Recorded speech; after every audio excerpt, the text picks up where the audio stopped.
Okay, so the answer would be B. Okay, so if you know how to visualize this array, okay, so you should easy to get the number of the element you want, right? So for this one, you should know the three table, right?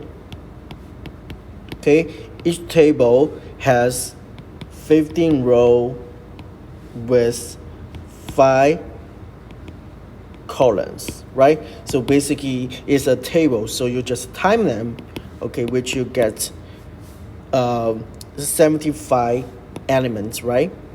But this is for only one table, right? But for this one you have 3 tables, okay? So basically just 75 times 3, which is 225, okay? So this is the answer. Okay, once we know, okay, how to declare the multiple dimensional array, okay, you need to know how to access. So this one should be easy to understand if you understand how to access the one-dimensional array, right? So one-dimensional array, we just recall one-dimensional array, we're using the index, right? Using the array name with index, okay? So this index would be the 0 based index, okay? So which means the first one would be start with 0, okay? So for the two-dimensional array, it's the same thing, okay? If you have a table, okay, the first element, okay, so first element, the index would be 0, okay? Second would be 1, okay? Then just the same thing, okay? Based on that, for the similar to the row, okay, the column, the first column will start with 0 as well, okay? So 0 1 2 3 4, and for this one 0 1 2 3, okay? So if you want to access the row, for example, the first element, the first row, okay, maybe it's wrong, first row with a second column, okay, how to locate, okay? First row, okay, it's easy, right? This row, and the second column is 1 2, this is second column, but second column the index would be 1, right? So if you want to call, for example, this array is array name, the first column would be 0, and we want to access the second column, okay, which is over there, right? The index would be 1, okay? Then you locate this one, right? Let me change the color, right? Okay, if I give, say, okay, I want to access this one, how you get the number, okay? You can pause the video, think about maybe 10 seconds.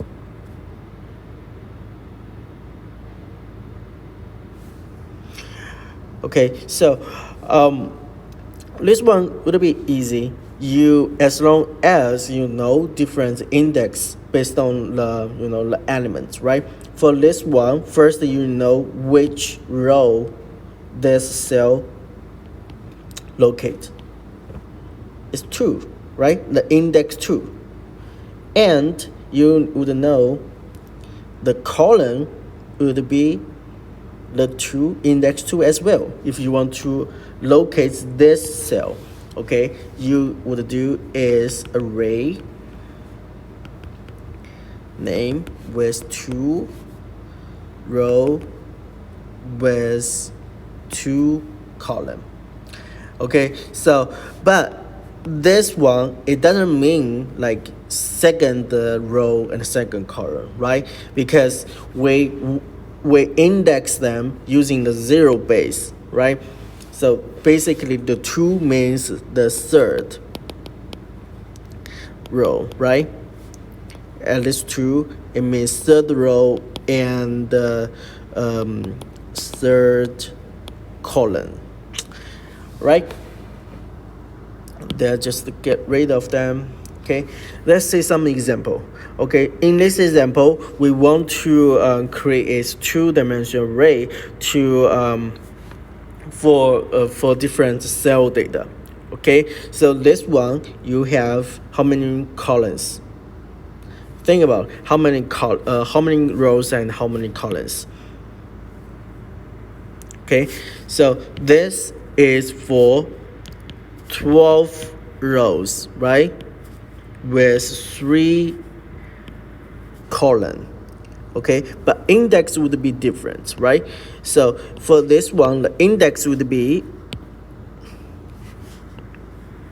from 0, right? From 0 to 11. Okay, but column from 0 to 2. Okay, then you can access them. For example, the 0, 0, what that mean? The 0 means the first row with first column, right? Basically, would be this one. We sign with 580, right? So at some point, okay, you can create different more dimensional if you really want to use that complicated arrays to help you to efficiently to to save and store the data. Okay, but as I said, in this class we only we only use the array up to 3 dimensions. Okay. All right, so there's something you already familiar with, right? So one of the property we call the length, but we know for the array, for the single dimension array, this length will return the size of the element. Okay, so for the my array, we create the size which is 5. Okay, so which means we create this array has 5 different elements, right? So there's 1, 2, 3, 4, 5. Okay, so this A would be 5. Okay, but if we want to use the same thing to return the size of the 2-dimensional array, so what this one will return? Okay, so some of you would be thinking, okay, we'll return 5, or return 30, or return with 6. Okay, so this one will return the number of the row. Okay, which means the first bracket return as the row.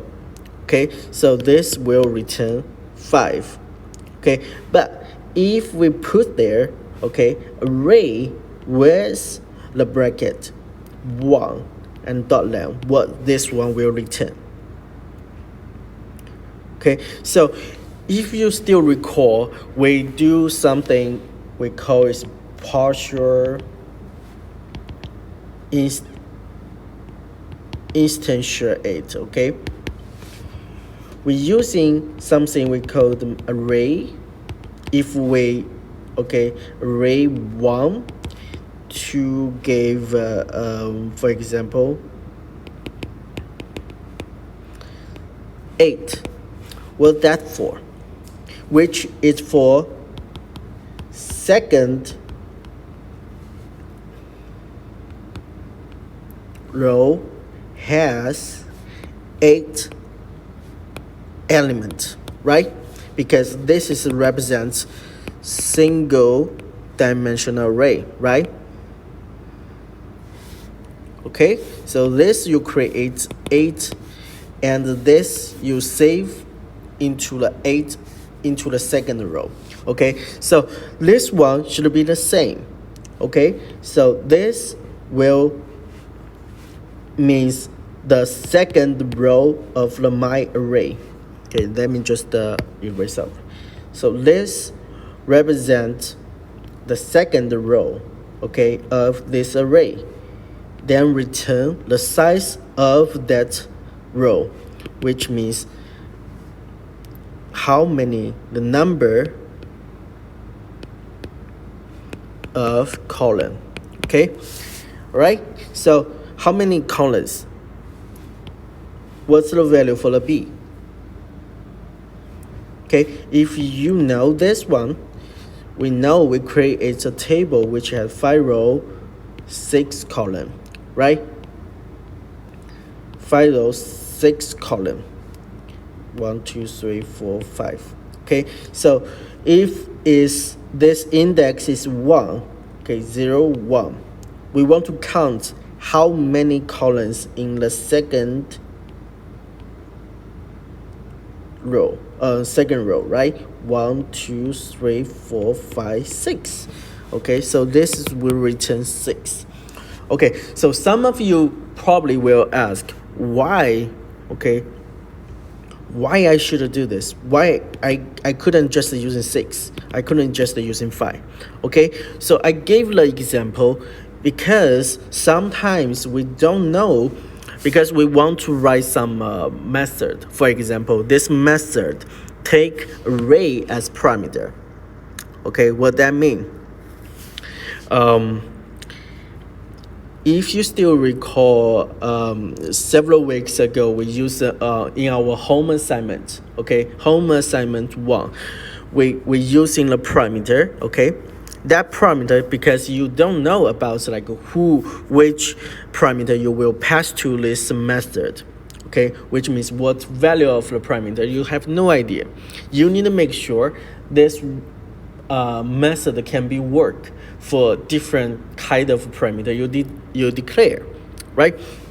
So for the same reason, if this method you only use specific number, okay, how about the user pass parameter for this one is partial declared two-dimensional array. Okay, which means they may have 6 rows, okay, and different row may have 1, 2, 3, 1 column. Obviously, you cannot get correct number for this one, okay. For this complete like table, okay, 5 times 6 table, the 6 always be 6.